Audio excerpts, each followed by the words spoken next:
Muy buenas noches. Buenas noches. Están bien seguro para poder hacer una pequeña revisión. Entonces, de hecho que estas dos últimas diapositivas han formado parte de los trabajos que también ustedes han hecho en forma asincrónica. Cuando hablamos de la religión como objeto de estudio filosófico, especialmente la religión en abstracto, que nosotros entendemos el vínculo bueno, que existe entre el ser humano y en quien deposita su fe. O sea, sin fe no puede haber religión. Y también nosotros tomamos la idea del religar, ¿verdad? Uno de los sentidos etimológicos de la palabra religión. Entonces así como le decía, hay una segunda parte del trabajo que veo que algunos ya hicieron y algunos planteamientos que salen de esta diapositiva, pero hay un texto original que es el artículo lo que yo utilicé para entresacar las ideas principales para esta clase al menos. Y también la clase anterior o la diapositiva anterior que ustedes usaron para su trabajo número uno. Entonces vamos a ir compartiendo algunos elementos. Una función que parece ser universalmente característica de los grupos religiosos es el culto. Habíamos estudiado el tema del culto, el sacrificio y otros conceptos así también vinculados con lo que es la religión. Entonces, por definición, nosotros podemos entender también que esto necesita como mínimo dos elementos o tres elementos. También si consideramos, por ejemplo, el sacrificio, ahí tenemos al ser humano, tenemos en quien deposita la fe y hay un objeto que utiliza como parte del sacrificio. Puede ser un animal, puede ser simplemente algo inanimado, pero generalmente es algo que tiene vida.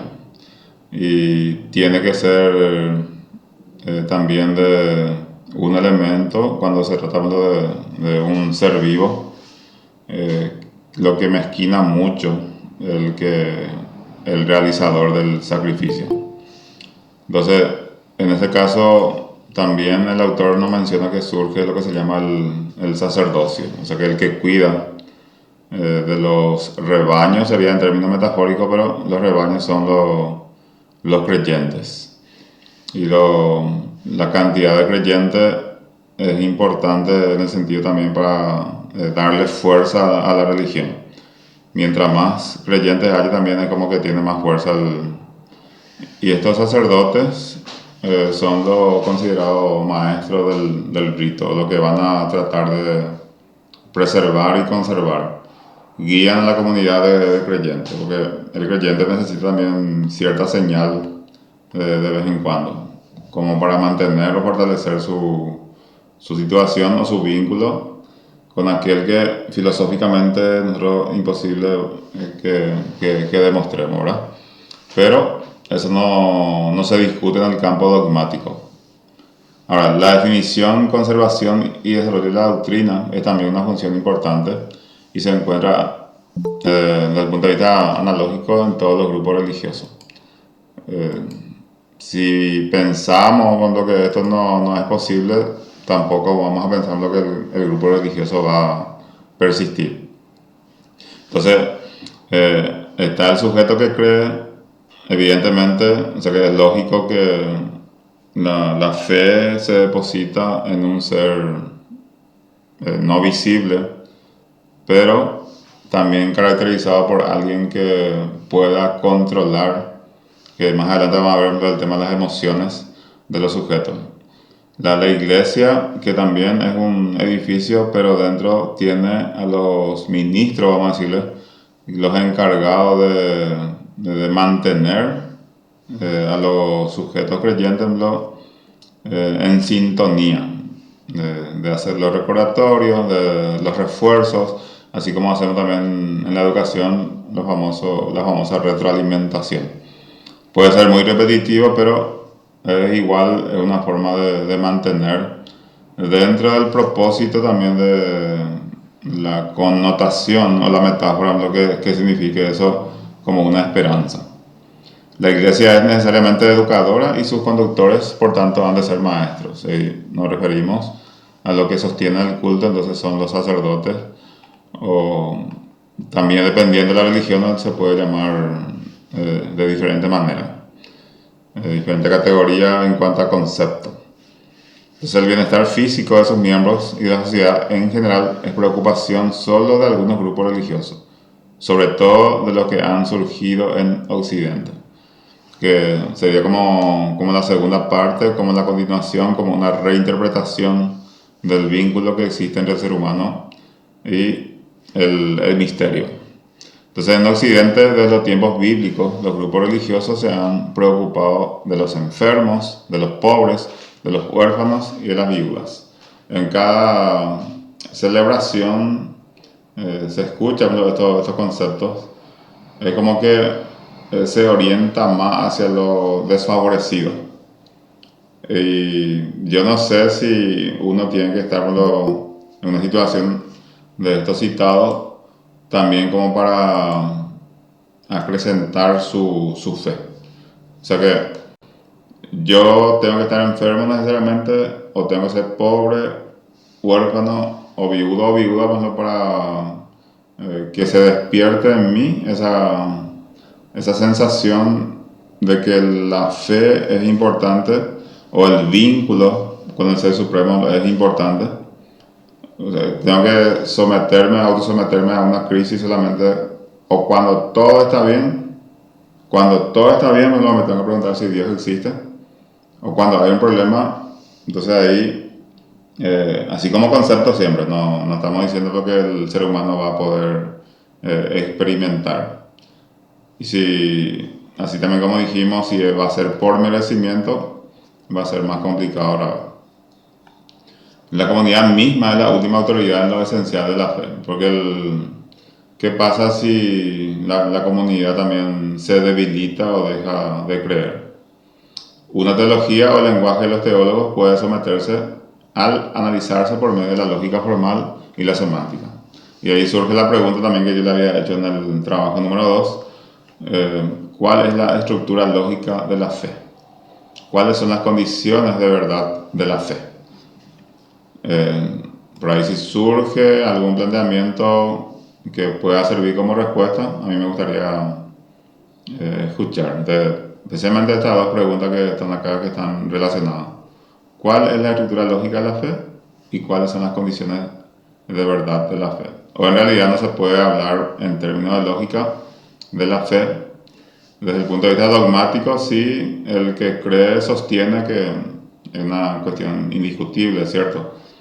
Y también las condiciones de la fe, de los aspectos mencionados del tema de que yo tengo que llevar una vida, por ejemplo, no tan decorosa, una situación en desventaja, vamos a decirlo.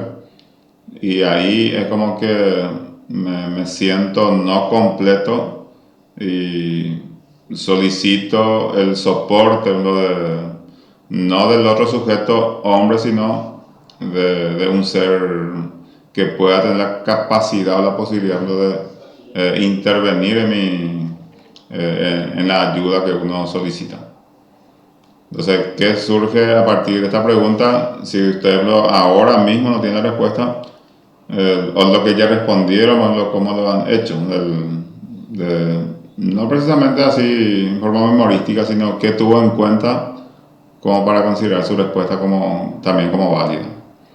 Especialmente, ¿cuál es la estructura lógica de la fe? ¿De qué se sostiene la fe? Desde el que cree y desde el que observa. ¿Qué podemos decir? Una opinión, dos opiniones suficientes. ¿Quién ya hizo el trabajo número 2?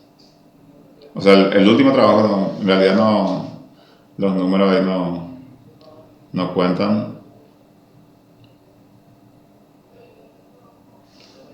Se van a reservar para el siguiente encuentro presencial, entonces registren esta pregunta para que también podamos compartir el producto de la reflexión que ustedes tengan. ¿Cuál es la estructura lógica de la fe? Entonces, lo dejamos para ese entonces. Ahora, el ritual también tendrá sus guardianes, que son los sacerdotes, y sus creadores, los artistas.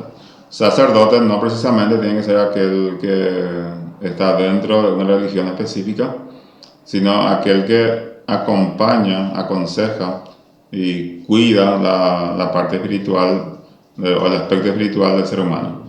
Y quienes serían los consagrados, ¿verdad? El diferente también en cuanto a esa convivencia entre los seres humanos. En la creación del ritual se puede poner en juego todo el alcance de la inventiva humana. De hecho que también ahí el propósito o el interés que cada uno tiene, de acuerdo a la idea que sostiene, lo va a usar también como para ganar adeptos. Si uno por oficio es sacerdote, evidentemente también que va a hacer la campaña para ganar adeptos. Entonces no diría lo contrario, lo en contra. O sea que va a haber la expresión de lo que dice o expresa su religión o sostiene su religión en cuanto a la esencia. O sea que nosotros podemos pensar en una religión sin nombre en ese sentido, solamente el vínculo que se puede establecer entre el ser humano y esa convicción que tiene que el Ser Supremo existe y que le puede ayudar en cierto momento como para sacar, no sé si son beneficios o que le puede ayudar para evitar que le suceda algo negativo y muchas situaciones. En el rito se emplean necesariamente muchos símbolos visuales, orales y escritos. Estamos llenos de símbolos, ¿verdad? Ahora, esos símbolos tienen su nombre de esa manera justamente porque tiene un significado. Puede ser un pedazo de ladrillo, puede ser un pedazo de madera, puede ser un pedazo de lo que el otro llama imagen. Le prende vela, para el no creyente eso puede ser un simple objeto. Sin embargo, para el que cree es algo demasiado importante, algo fundamental. Entonces, para entender su importancia y sentido hay que meterse en la mente y en el corazón del hombre religioso. La famosa empatía como se usa hoy en psicología, ¿verdad? Y hay que ver la posibilidad también si eso me permitiría entender del por qué un ser humano adora un objeto. La combinación de la doctrina, el rito y la contemplación personal puede crear en la intimidad de algunos una experiencia religiosa. Esa experiencia religiosa que va a ser estudiada en la fenomenología que tenemos en la siguiente unidad. Pero tomada como categoría o como objeto de investigación, la experiencia religiosa casi carece de sentido. O sea que desde el punto de vista filosófico, y aquel que nunca pasó por esos territorios, entonces es como que sería como un sinsentido, sin contenido. ¿Por qué? Porque si yo voy a analizar una situación desde mi no creencia o desde mi actitud, por ejemplo, de que es absurdo que el ser humano crea, bueno, entonces va a ser muy difícil de hacer una filosofía de la religión como corresponde. O sea que no es que yo tengo que creer, sino tengo que creer que el ser humano puede creer. Entonces, desde ahí puedo hacer mi análisis. No se puede empezar con la experiencia religiosa si se quiere entender la mente religiosa. Porque eso no... Por ahí el ser creyente, el que tiene esa experiencia religiosa, sí, convencidísimo de que así tiene que ser. Y no... Entonces, la convicción del sujeto, el filósofo, entonces la convicción de que el otro, que es posible que crea, que es posible que use símbolos, que es posible que esté en su mente que existe un ser supremo, lo que en ningún sentido lo discutiría. Entonces los símbolos religiosos fluyen de la doctrina, porque la doctrina es la que sostiene entonces la religión, y dentro de la religión están los símbolos que se comparten y se utiliza así como criterio incluso de mucha comunicación. Es verdad que uno no tiene que pertenecer a una determinada religión para apreciar las obras artísticas creadas en esa religión y compartir una fe concreta para contribuir al arte o la literatura de esa fe, que también puede ser una opinión del el aspecto externo, el aspecto objetivo, o sea que esa objetividad de la religión y la religión vista desde el punto de vista abstracto, lo que también nos plantea Duberti en este documento. Pero para comprender un símbolo hay que comprenderlo dentro del conjunto de creencias que forman su matriz. Puedo preguntar, ¿qué significa eso? Voy a entender cuando me explican, pero si yo no vivo eso, va a ser difícil de realmente sobrellevar y explicar de manera objetiva una situación. Los símbolos son multiformes, incluyen del todo, desde palabras hasta incienso. Por ejemplo, en la Edad Media, cómo se usaba el incienso. Hay que ver qué sigue, ¿verdad? Que hoy día, por qué se utiliza, cuál era el propósito en ese entonces y cuál es el propósito en la actualidad. Hay un cierto refinamiento en el uso de los símbolos. Se suele decir que la habilidad para pensar analógicamente es una señal de inteligencia. O sea que, nuevamente, un criterio también que se puede tomar de acuerdo a lo que se utiliza dentro del camino religioso. Entonces, los símbolos pueden tener diversos niveles de sentido. Un simple crucifijo, por ejemplo, una madera cruzada para el que no cree. Pero para el cristiano, por ejemplo, eso significa un compromiso, incluso usa en forma metafórica, por ejemplo, el peso de la cruz, o hay que llevar la cruz. Entonces, fíjense que totalmente distinto la visión, o sea que yo lo que no puedo hacer es desvirtuar, por ejemplo, esa creencia, porque si yo hago esa función, difícilmente voy a hacer una filosofía de la religión. Y también sucede esto en los ritos sagrados. Baudelaire, ustedes lo conocerán, escritor francés, escribió y no sin razón. Y nos dijo que los sacerdotes son los servidores y los secretarios de la imaginación. O sea, lo toma como imaginación el contenido de la religión y desvirtúa por completo la posibilidad de que pueda darse en algún sentido esa relación del sujeto con el ser supremo. Entonces, esta es una cuestión clave a indagar: si la religión surge en el hombre de fuerzas no racionales o si la dotación intelectual del hombre le lleva a reconocer su fundamental dependencia de un ser trascendente. Porque también si el ser humano se pusiera así como que es un ser demasiado significativo, entonces tampoco iba a buscar, pues, el respaldo como para completar ese aspecto que consciente o inconscientemente le pueda faltar. Los que buscan situar la religión sobre una base racional afirman que o bien la razón se ve en algún sentido forzada a reconocer un Dios, o bien la fe tiene sentido incluso en el caso de que la existencia de Dios no pueda ser demostrada.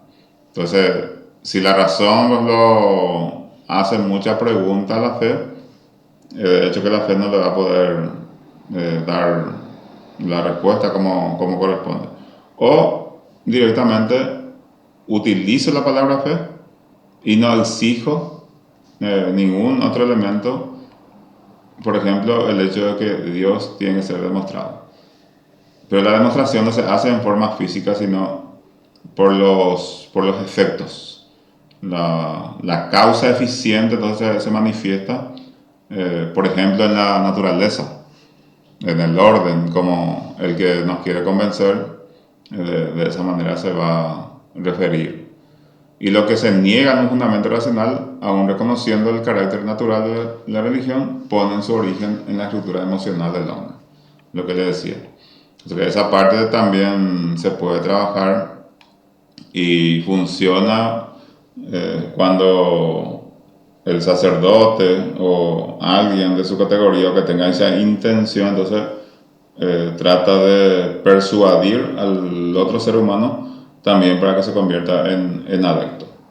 Entonces, el modo como se entienden las emociones tiene aquí evidente importancia. ¿Se siguen las emociones de la percepción o tienen su inicio en sí misma? De la incompletez o esa voluntad o involuntad del ser humano, también eso puede manifestarse. Entonces la teoría de la religión depende en algún sentido de la teoría del conocimiento. Famoso dogmatismo, escepticismo, relativismo, racionalismo, idealismo, realismo. Entonces todo eso también de algún modo puede influir en nuestro comportamiento cuando hablamos de emociones. Puede ser que eso ocurra de forma consciente e inconsciente, pero lo que menos va a ser observado pues, si es así. Porque bueno, no forma parte, no es el objeto de estudio. La religión es una cuestión de cultura, más que una disposición innata. O sea que no sabemos si el ser humano nace ya religioso o aprende de su entorno a ser religioso o aprende a adorar. Desde esta perspectiva, entonces la religión se aprende como se aprende todos los demás. O sea, es una afirmación. Si se niega la revelación divina y no hay evidencia conocida para afirmar la existencia de Dios, y esto llega a ser culturalmente reconocido, entonces la religión desaparece. O sea que no es tan complejo. Y todas estas opiniones luego, también de una manera un poco más profunda, vamos a encontrar en ese libro, o sea que el artículo de Uberti, La religión como objeto de estudio filosófico, que está publicado y también tenemos en la plataforma. Ahora, si algunos de ustedes tienen algún planteamiento, acotación que quieran hacer, entonces podemos escuchar.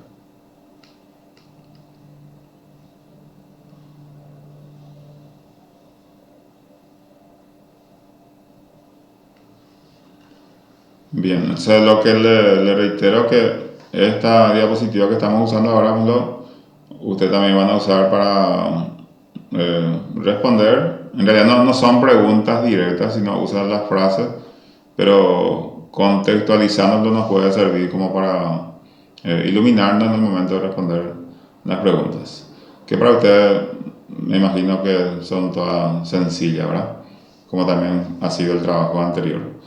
Y también recordarle que cuando no hay, por ejemplo, una clase sincrónica, siempre habrá una pequeña actividad que realizar y no es que ustedes van a hacerlo en el día, así precisamente, sino se activa en ese momento y la persona que quiera hacerlo en el momento ya también lo puede realizar sin inconveniente.